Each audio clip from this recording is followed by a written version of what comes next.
This is the story of the Tokyo trial, the International Military Tribunal that opened in May of 1946 to prosecute the Japanese leaders for war crimes. It was supposed to dot the I's and cross the T's, just like the Nuremberg trial did for Nazi Germany, but instead it ended up in a tangled mess. This is the story of how, why, and where it went wrong.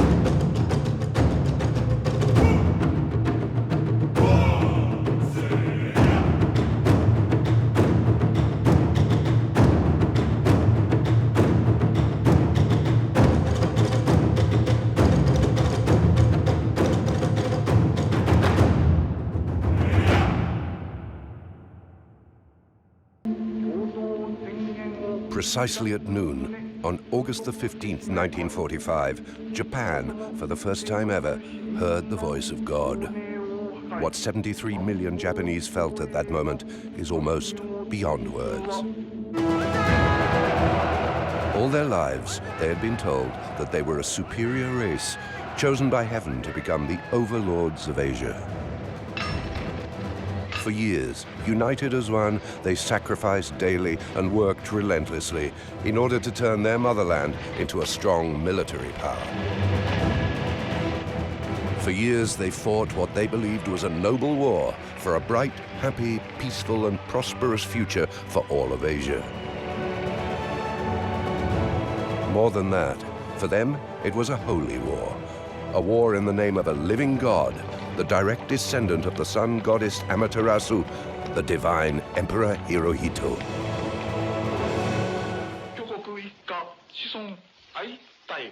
And now, for the first time ever, the divine ruler deigned to address his humble subjects. His dual voice, coming from radio boxes all across the empire, was solemn and full of sorrow. And people wept, first from hearing their God speak, and then from what he actually told them. Everything was in vain. The war was over. It's time to surrender. And 7 million soldiers obeyed and laid down their arms.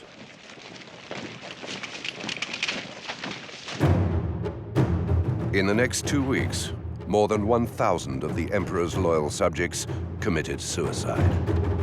But hundreds of thousands of other military and civilian officials, instead of killing themselves, devoted their efforts to the mass destruction of incriminating evidence.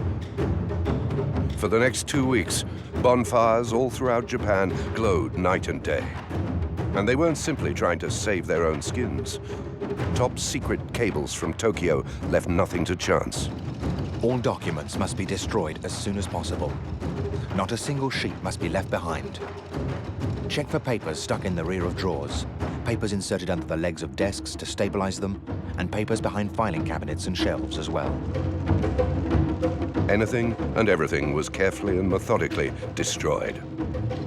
Nothing was to be spared, not even the most sacred item of all. The one that had to be saved from a burning building or sinking ship before all other valuables, the portrait of the emperor. Japan wasn't simply burning evidence. It was burning its past.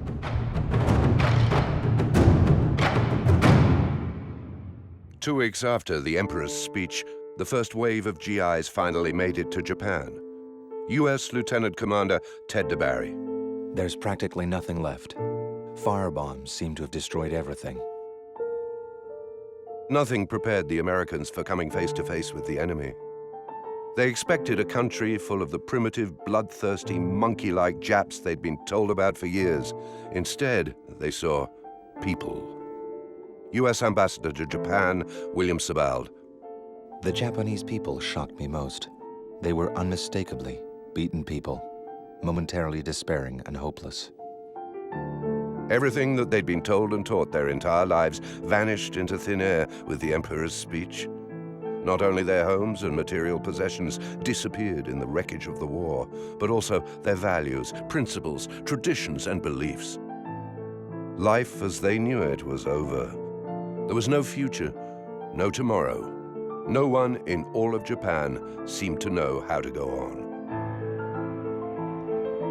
On the other hand, the US already had a blueprint for the conquered enemy's future. And the mandate of the quintessential American, the five-star General Douglas MacArthur, who stepped onto Japanese soil for the first time on August the 30th, 1945, was a handful. Japan had to be reoriented socially, politically, and economically.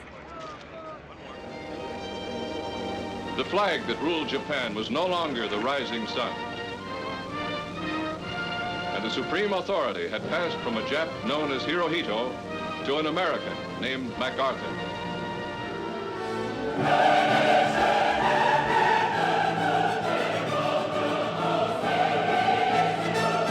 But MacArthur saw his historical mission as something even greater than just becoming the new ruler of Japan.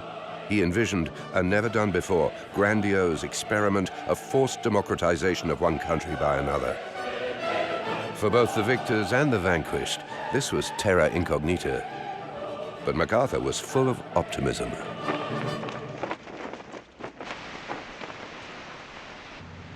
First of all, Japan was ordered to go through a process of complete demilitarization. It was to become a country without arms, and a country without an army. And as US tanks spewing napalm torched Japanese air bases, incinerating brand new planes, and military factories switched from bombs to pots and pans, the great Americanization of Japan had begun. But in order to truly turn the page and step into a beautiful, democratic tomorrow, it was first necessary to deal with the past. And the trial of Japanese leaders was set for the next year. It was supposed to be quick and stern and to follow exactly in the footsteps of the trial of 24 Nazi leaders in Nuremberg. And soon MacArthur got an order to start rounding up all possible suspects. This was to be expected and didn't surprise the Supreme Commander much. But what did was the time frame of the period under scrutiny, because the order clearly stated, arrest all implicated in the period of 1931 to 1945. Prior to this, for MacArthur, the goal of the Tokyo trial had always been extremely simple. Find those responsible for Pearl Harbor and hang them. But the new order complicated everything tenfold. Judge Japan for 14 years? The fact that the Japanese government traditionally operated behind a shoji screen didn't help either. It was virtually impossible to tell who was really in charge at any particular moment. Not to mention the sheer scope of suspects. Because during these 14 turbulent years, there were 16 successive government cabinets, complete with 20 foreign ministers, 15 finance ministers, 15 prime ministers, 12 war ministers, and 9 navy ministers. There was only one constant at the height of power throughout the entire period: the Emperor. But for various reasons, it was decided not to touch him just yet. But then, what to do? Whom to blame? Unexpectedly, help with putting together the death list came from the Japanese elites. Tight-lipped samurais suddenly turned into gossiping sneaks. And everywhere the victors went, it was the same refrain: exclude the Emperor. He's innocent. Focus on General Tojo and his entourage. The once all-powerful Prime Minister and War Minister Hideki Tojo suddenly became everyone's favorite scapegoat. But right before GIs entered Tojo's villa to arrest him, the Japanese warlord tried to take his own life by shooting himself in the chest. At an American evacuation hospital in Japan, U.S. doctors attempt to save ill-famed Tojo with a transfusion of American blood. The volunteer is Sergeant John Akinall, who, like all of us, wants Tojo to live and stand trial. The Jap is regarded as one of the arch criminals among Japan's warlords, but he'll live to answer. On October the 16th, the Joint Chiefs of Staff issued a new order to MacArthur. Proceed immediately to assemble all available evidence of Hirohito's participation in the war. By this time, the question of what to do with the Emperor was becoming a major sore point among the Allied powers. The Australians and Soviets in particular were very eager to see the Emperor in the dock. So was the American public. Judge his loyal servants and not the master? Nonsense. According to Gallup public opinion polls taken at the end of the war, about 70% of Americans were in favor of harshly punishing the Emperor. So why was Washington silent? Surely the new president, Harry S. Truman, had not forgotten Pearl Harbor. Unknown to the American public as well as the world, a heated debate did indeed take place behind closed doors in Washington. But by the beginning of 1946, it was already pretty much over, thanks to a series of top-secret communications from MacArthur. Investigation has been conducted, and no evidence has been uncovered which might connect the Emperor with the political decisions during the last decade. The Emperor is a symbol which unites all Japanese. His indictment will unquestionably cause a tremendous convulsion among the Japanese people, the repercussions of which cannot be overestimated. All government agencies will break down. All hope of introducing democratic methods would disappear, and some form of intense regimentations along communistic lines would arise. The nation will disintegrate, and a vendetta for revenge will be initiated, whose cycle may well not be complete for centuries.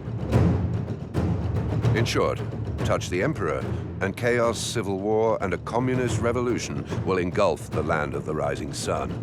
Japan would be lost to the United States forever. MacArthur scared Washington straight, and a top-secret order flew back to Tokyo. Take absolutely no action against the Emperor.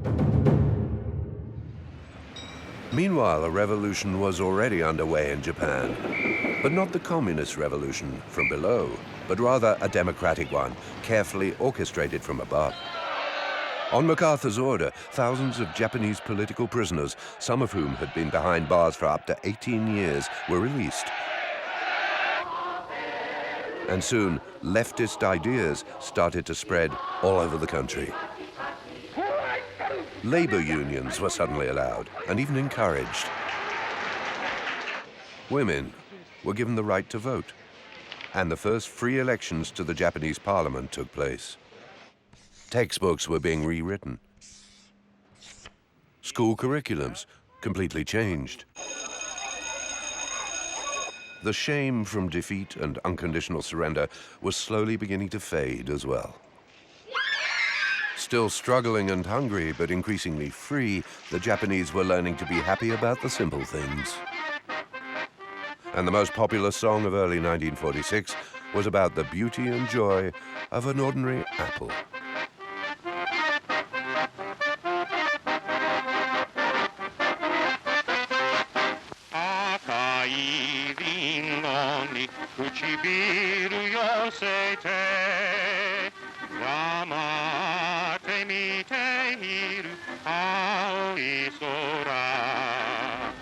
At the same time, American pop culture was starting to play an increasingly dominant role. American movies, fashion, songs and dances were everywhere. And suddenly, all Japanese people wanted a piece.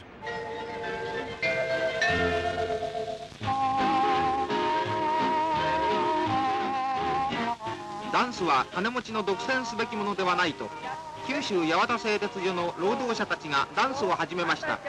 東京でも12月16日から民主主義文化連盟が働く者のためのダンスの講習を東華国民学校の講堂で始めました。 The Japanese attitude towards the victors turned out to be much warmer than anyone dreamt possible. Overnight, the white devils magically turned into kind liberators. The image of the Japanese in the eyes of the Americans was transforming too, from a scary and bloodthirsty samurai into an exotic geisha. This sexually charged American view of Japan would linger for years to come. Times have certainly changed around Tokyo because G.I. Joe is getting serious about his occupation duties and right in front of the Emperor's palace, too. Sometimes it's called fraternization, but Joe looks upon it as research. In short, everything was changing, even the Emperor. Because now it was claimed that the supreme leader, commander-in-chief, and the embodiment of ultra-nationalism had absolutely nothing to do with aggressive policies that Imperial Japan had pursued in his name, under his authority, and with his active cooperation for almost 2 decades. Immense care was put into creating a new image of a peace-loving, misinformed, and helpless monarch who was duped by an evil militaristic clique. For the first time, the entire Japanese imperial family consents to pose for newsreel cameramen at their villa in Hayama. This rebranding campaign knew no bounds. The Emperor was dressed in new clothes, literally. He was made to cast aside his famous commander-in-chief uniform and put on a Western suit. He was also ordered to stop being a deity. And in his New Year imperial decree, Hirohito officially relinquished his divine status and became a mortal. And last but not least, in February of 1946, the newly sanitized, democratized, and humanized emperor, for the first time ever, embarked on a tour of his country. Until this moment, his subjects knew their sovereign only from photographs and newsreels. But now he appeared among them, shuffling uncomfortably in his new clothes and awkwardly trying to look democratic. As one of the stunned American journalists observed, He's short, slight, weak-chinned, and round-shouldered. His coordination is so poor that he seems constantly on the verge of toppling over. His clothes are unkempt, and his shoes scuff. His conversation consists of inanities and a high-pitched voice. as the emperor was touring the country, the trial was all ready to begin.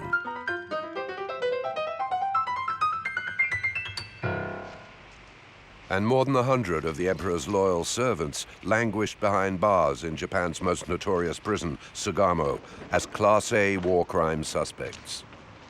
But contrary to usual protocol, these suspects were allowed to communicate freely there, coordinating their future testimonies to protect the emperor from any possible taint of war responsibility.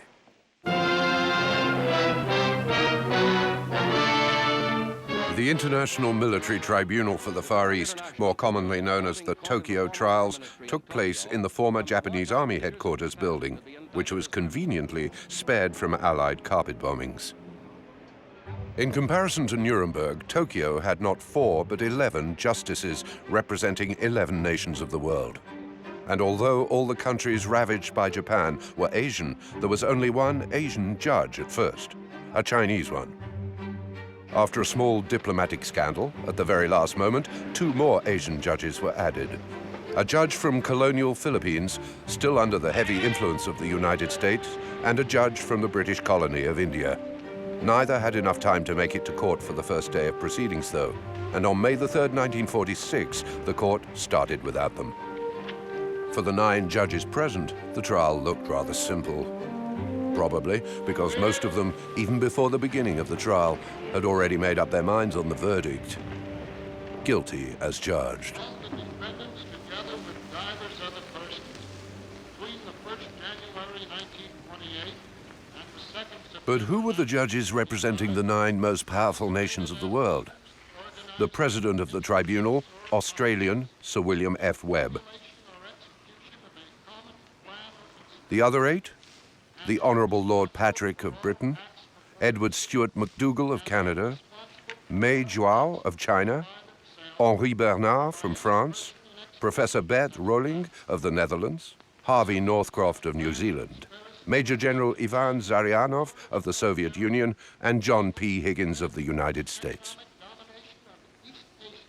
The men in the dock, 28 Japanese military officers and civilian officials. According to the enormous coverall indictment with 55 counts of offenses, these 28 alone bore responsibility for the past war, complete with mass murders, torture, and all the other barbaric atrocities. As the defendants gloomily listened to the seemingly never-ending indictment, one of them started to act rather bizarrely. Virtually unknown outside of Japan, Dr. Shumei Okawa was an evil genius. A one-man think tank, a brilliant ideologue, philosopher, extreme nationalist, and one of the most influential men in the Japan of the 1930s. But now, Okawa wept, gently caressed the hand of an MP behind him, and then tried to perform a striptease, which he wasn't able to finish as he was sternly stopped from bearing himself completely. But even that was not the most bizarre moment of the opening day of the Tokyo trial. After all his bizarre antics, Okawa, who was seated directly behind Tojo, prayed a little and then unexpectedly half rose from his seat and slapped the former prime minister on the back of the head.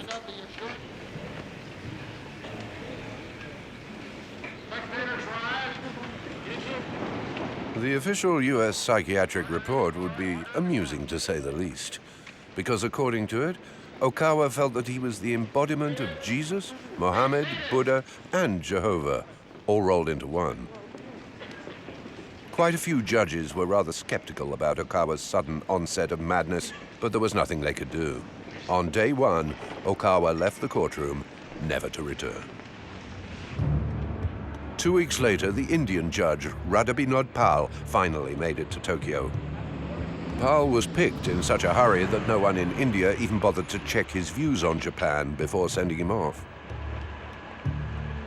If they had, they would have discovered that for Pal, Japan had always been somewhat of a lighthouse, a proud Asian country that managed to stay independent throughout the centuries.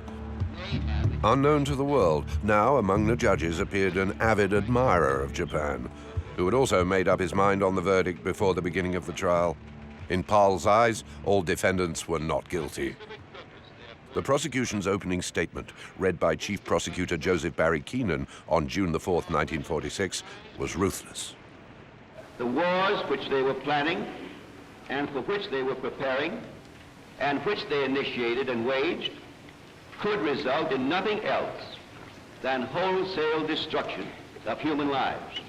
They were determined to destroy democracy and its essential basis, freedom and the respect of human personality. They were determined that the system of government of and by and for the people should be eradicated. And what they termed a new order established instead. If you think about it, this was a rather absurd statement. Because was there a true democracy, freedom, and respect of human personality in British India, American Philippines, Dutch East Indies, or French Indochina before Japan invaded these countries? No, not really. All these nations were Western colonies to begin with, hence no democracy. Furthermore, at the same time the chief prosecutor delivered this passionate speech, the Dutch were already fighting their way back into Indonesia, their former colony, which had dared to rise up and declare independence at the end of the war. And no one at the trial saw the hypocrisy.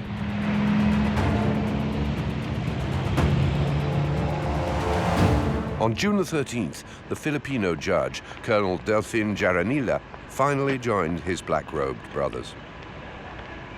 Now, for Jaranilla, this trial was much more personal than for the other judges, simply because he himself had spent part of the war as a Japanese POW, and had even taken part in the infamous Bataan Death March, during which thousands of Filipino and American prisoners of war died. Now, in any other court, this could have led to his immediate disqualification. Just think about it. A judge was arguably a victim of the same people he was about to judge.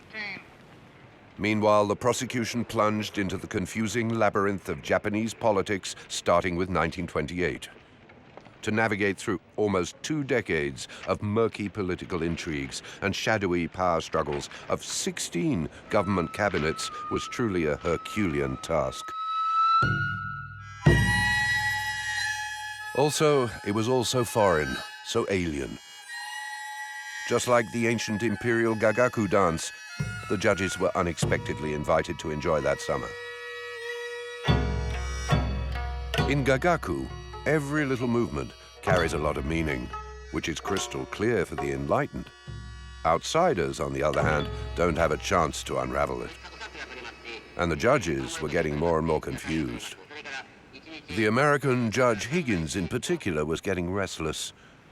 He tried to warn his colleagues that the trial was heading in the direction of a fiasco or even a farce, but nobody listened to him. Higgins got fed up and resigned. His high-ranking replacement, Major General Myron C. Kramer, would leave no significant mark on the trial. Then, the China phase of the trial began. In 1931, Japan occupied Manchuria, an area 3 times the size of France, complete with almost 30 million people. 6 years later, a full-on war against China started. And Japanese newsreels, surprisingly set to the sound of Wagner, proudly showcased Japan's victories against its giant neighbor.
In December of 1937, Japanese troops entered the capital of the Republic of China, Nanking.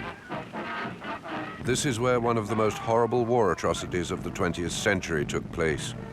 It would remain in history as the Rape of Nanking. Witness testimonies were becoming more and more terrifying. Have you resided in China? Especially shocking was the testimony of John Gillespie McGee.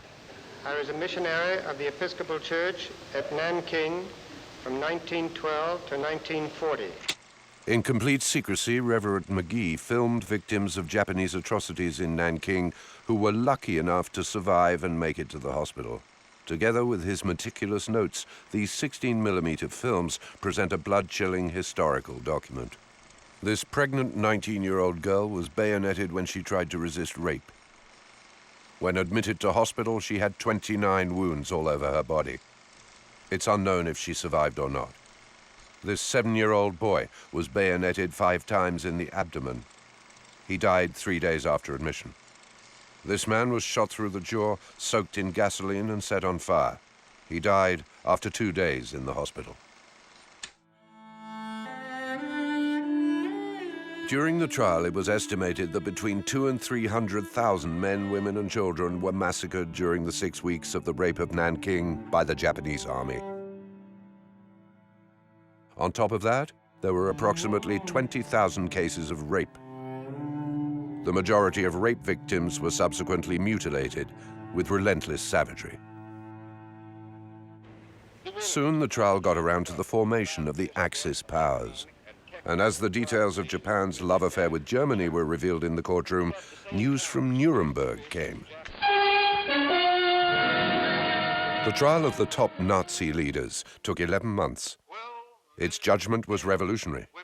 For the first time in history, a nation's political and military leaders were held personally responsible for waging war.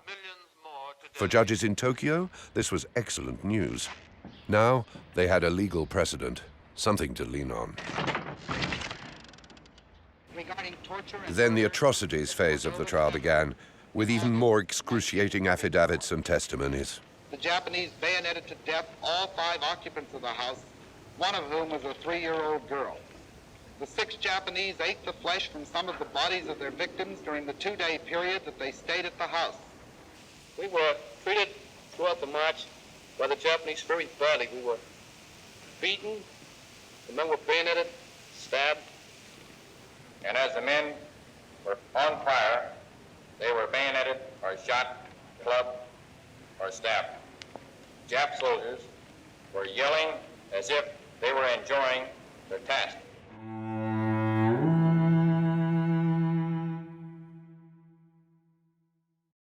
We'll recess for 15 minutes. The judges found it almost incomprehensible to connect what they were hearing inside the courtroom with the people among whom they themselves were now living.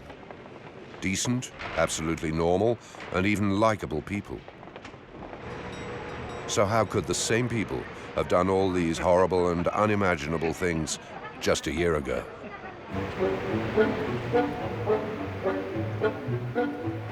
Meanwhile, Christmas came to Tokyo, and then a new year, 1947.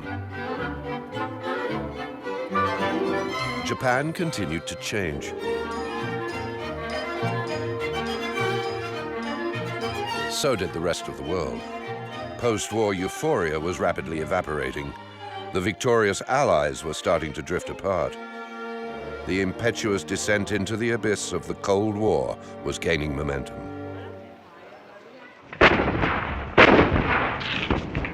Asia was in flames once again. The French war in Indochina that would eventually take almost 700,000 lives was escalating. The Dutch-Indonesian campaign, with an ultimate death toll of 200,000, was going strong as well. A civil war between communists and nationalists, with millions of casualties in both camps, was at full blast in China. By the beginning of 1947, everyone at the trial was weary, and there was no end in sight. The defense stage had just begun. To be honest, most of the judges weren't that interested in what the defendants or their lawyers had to say anyway. The Honourable Lord Patrick of England, for example, simply echoed the views of the British Foreign Office. Here we have a predominantly Western tribunal sitting in the Far East to try Japanese war criminals. If the tribunal fails to fulfill its task, Western justice will become the laughingstock of the Far East. Exactly a year had passed since the Tokyo trial held its first session. And symbolically, on this very day, 3rd of May, 1947, a new Japanese constitution came into effect. A brand new Japanese constitution, which was pretty much ghostwritten by the Americans. Even the accompanying booklet explaining the details of the new constitution in colorful and easy-to-understand pictures looked very much like an American comic book. No nation in the world had ever rested on a constitution so fundamentally foreign or on such a bizarre cocktail of monarchism, democratic idealism, and pacifism. In fact, the whole constitution was based on a single-page, 3-point memo penned by none other than MacArthur himself. 1. Emperor is at the head of the state. His succession is dynastic. 2. War as a sovereign right of the nation is abolished. No Japanese army, navy, or air force will ever be authorized. And 3, the feudal system of Japan will cease. By this time, back in the courtroom, Pearl Harbor, the key issue of the trial for the Americans, was the main topic of discussions once again. And the emperor's loyal subjects, instead of defending themselves, continued to exonerate their ruler by blurring dates, places, and responsibilities.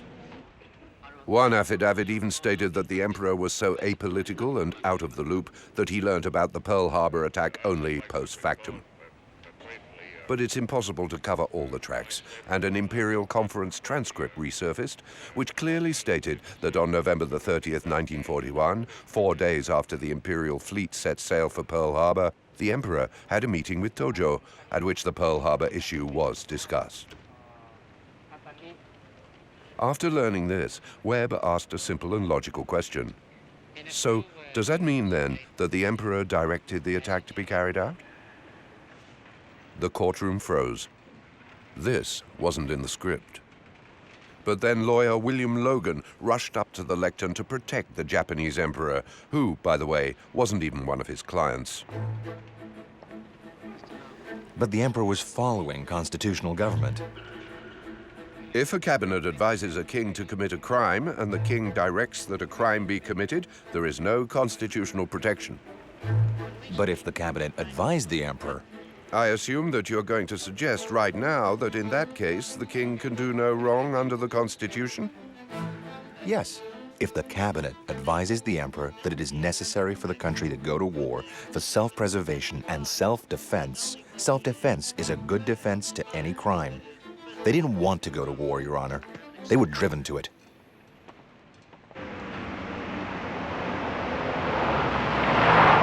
In September of 1947, the accused finally took the stand. But contrary to any possible expectations, there would be no amazing revelations. Even the emperor's personal advisor and confidant, Koichi Kido, who knew the emperor's full complicity in the war down to the last detail, continued the official trial line. The emperor didn't have anything to do with the war. The militarists are to blame for everything. The cabinet decided to go to war, and the emperor didn't have any choice but to agree. Prosecutor Keenan, who knew perfectly well the true objective of the trial, personally led the cross-examination. And he wasn't about to leave anything to chance, even if it meant literally putting words into Kido's mouth. Short of it is that Japan was getting ready to make up its mind whether or not it was going to war with the United States and the Great Britain and the Netherlands. That was the purpose of that imperial conference in September, wasn't it? Yes. Now, did the Emperor of Japan have anything, really have anything to do with that decision reached at the imperial conference that you just described? The Emperor thought it was a very bad thing when Premier Konoe told him of this. No, what I'm asking you is this. Was that decision of that imperial conference really, in reality, the decision of the Emperor of Japan, or merely a formal acquiescence on his part to something that had been decided by others? In plain language, yes. So now you're telling us in your affidavit that... Soon, Webb, who could no longer stand this farce, interrupted the chief prosecutor and demanded he stop putting words into the defendant's mouth. By this time, one thing was already clear to almost everyone closely involved in the trial. No matter how hard the accused, some of the defense, and most of the prosecution tried, there was still something not right with the image of the emperor as the apolitical pacifist and marine life-loving figurehead. There was just something fishy about it.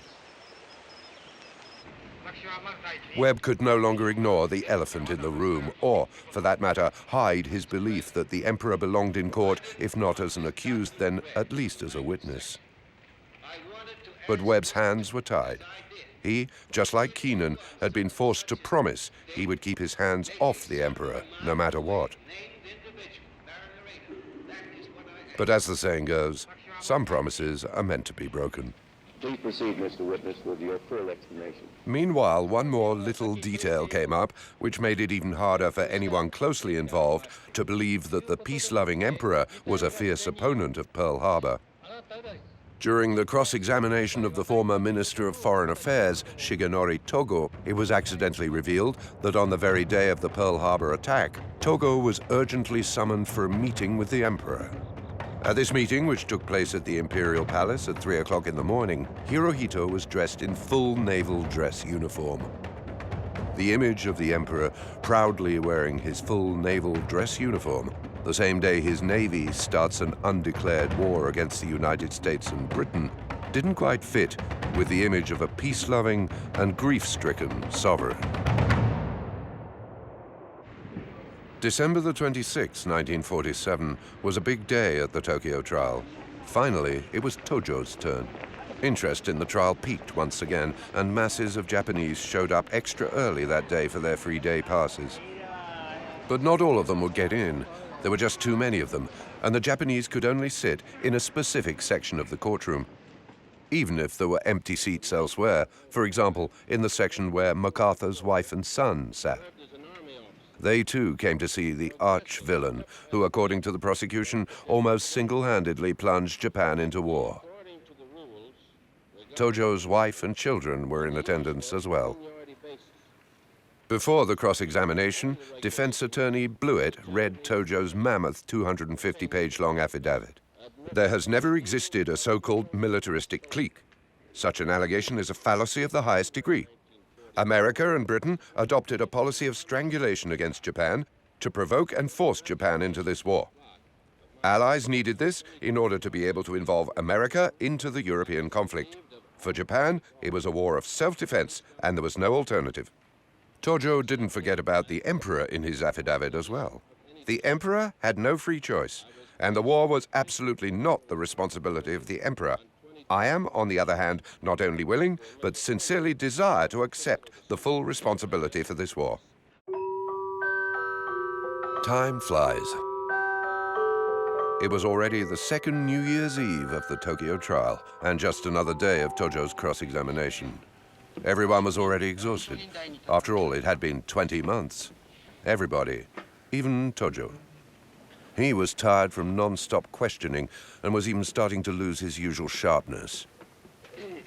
And when asked a simple question, if he knew of any instances when Kido acted or gave advice contrary to the Emperor's wishes for peace, Tojo slipped. I do not know of any such instances, simply because there were none. I do not see how a subject of the Emperor, even among the country's highest authorities, could have gone against the will of His Majesty. The Emperor had consented to the war. None of us would dare act against the Emperor's will. For the first time, a simple and rather obvious thing was said out loud. The Emperor had authority and power. That also meant that he could have stopped the war at any time, or even not have started it at all. The day quickly wrapped up, and there was a good excuse. It was New Year's Eve, after all. Webb was overjoyed. Tojo's slip was an unexpected late Christmas gift to him. He'd finally heard what he was waiting for. That very day, Webb wrote to General MacArthur, requesting permission to bring the Emperor in for questioning. But instead of answering Webb, MacArthur urgently summoned Keenan. At the meeting, the Supreme Commander ordered the Chief Prosecutor to fix this mess pronto. And Keenan launched a storm of activity. Through 3 different Japanese intermediaries, Tojo was carefully and thoroughly instructed on how to recant his incriminating remark. And the chance to do so was soon presented to him by Keenan during the continuation of the cross-examination.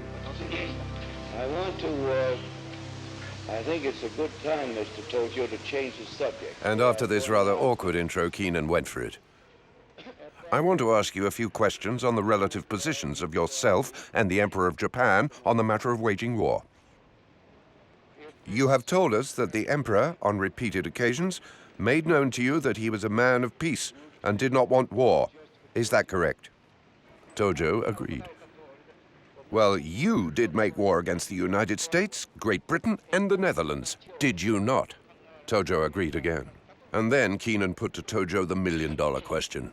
Was that the will of the Emperor Hirohito that war should be instituted? No. It might have been against the Emperor's will. The Emperor consented to the war reluctantly, and only after a great deal of hesitation. The Emperor's love and desire for peace remained the same even during the war. The Emperor's feelings in this regard can be clearly ascertained from the imperial rescript declaring war, as it contains the words, "This war is indeed unavoidable and is against my own desires." Now, to be honest, this wasn't the best explanation or bulletproof proof of the Emperor's innocence. Tojo could have done better. But it was good enough for Keenan. But not good enough for Webb, who was determined to continue his crusade. The next day, though, Webb was summoned by MacArthur. At their meeting, the general was blunt. Forget it. The Emperor will never ever appear in the courtroom, even as a witness. End of discussion.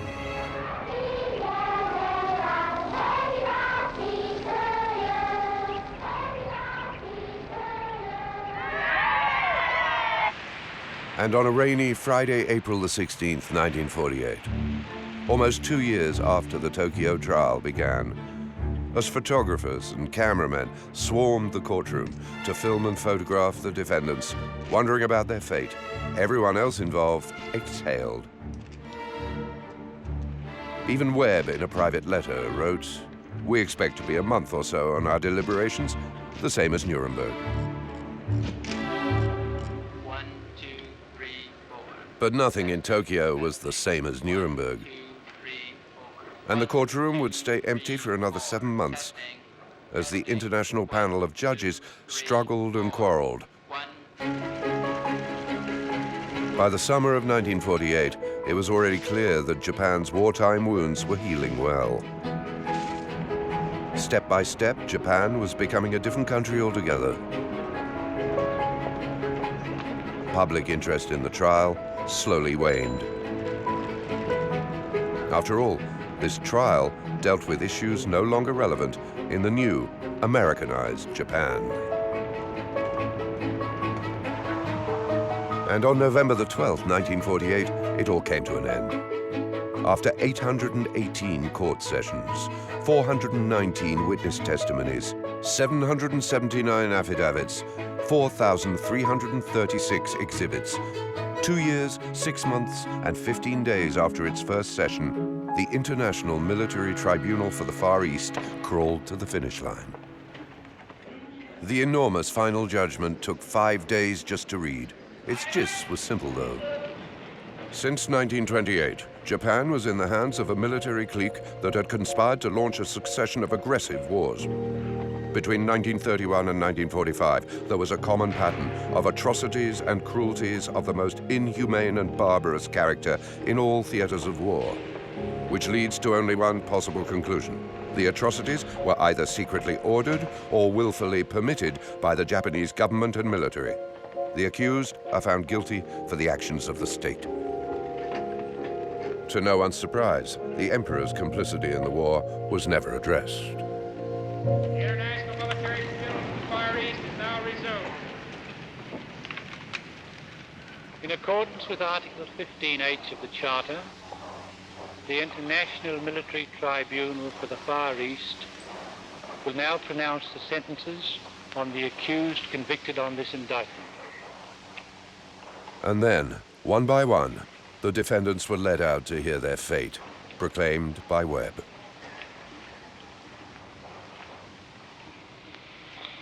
Accused Hironuma Kiichiro, the International Military Tribunal for the Far East sentences you to imprisonment for life.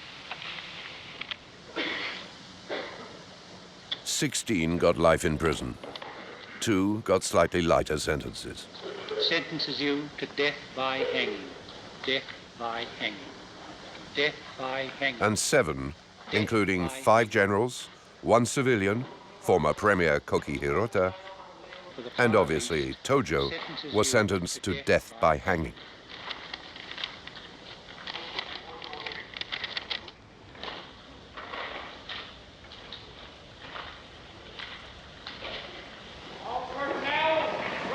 And just like that, the seemingly never-ending trial came to an end. There was no fanfare. It didn't even feel like a closure. It just fizzled out. There was talk about 5 separate opinions, though, but not one of them was ever read in court. The Indian judge, Justice Pal's enormous 1,235-page-long dissenting opinion can be summed up in a single sentence. Whatever the accused did, they did out of patriotic motives and in order to change the colonial status quo. And this was a good enough excuse for Pal. His verdict, not guilty. All of them. More than that, Japan is not guilty too. Webb wrote that the tribunal was greatly compromised by the absence of the emperor and the careful exclusion of any references to him. Webb was furious that the leader of the crime had been granted immunity. French judge Henri Bernard echoed Webb. It cannot be denied that Japan's crimes had a principal author who escaped all prosecution and of whom the defendants could only be considered as accomplices. But as any law scholar knows, the beauty of dissenting opinions is that they don't change a thing. And at the stroke of midnight, December the 23rd, 1948, the Sugamo 7 were hanged. Immediately after the execution, the bodies were loaded onto an American army truck and taken to the Yokohama crematorium, where they were burnt.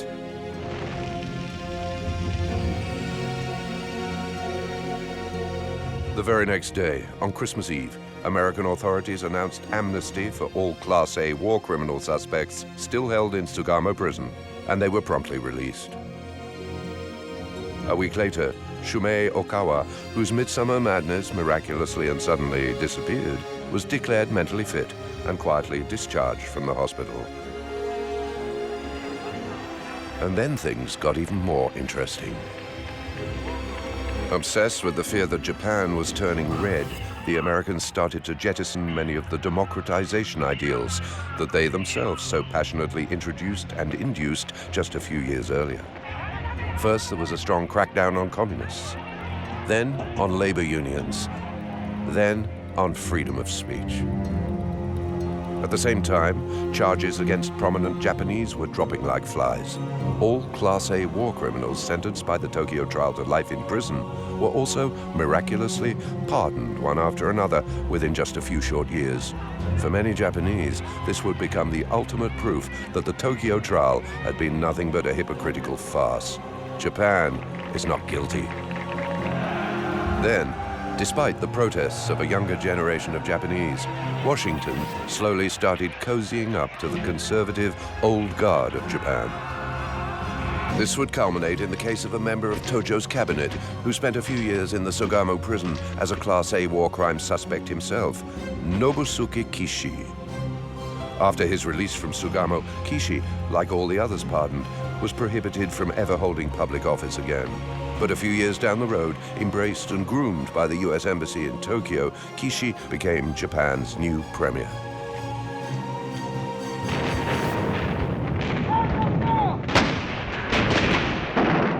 The much vaunted permanent demilitarization of Japan ended even earlier, in June of 1950, when civil war erupted in Korea. The very day hostilities broke out, the decision to rearm Japan was taken in Washington. And thanks to a multi-billion order of special procurements for American forces fighting in Korea, the Japanese economy, in just a few short years, rose like a phoenix. Our film is almost over, but a crucial question is still left unanswered. So why did Washington go to such lengths to save the Japanese emperor?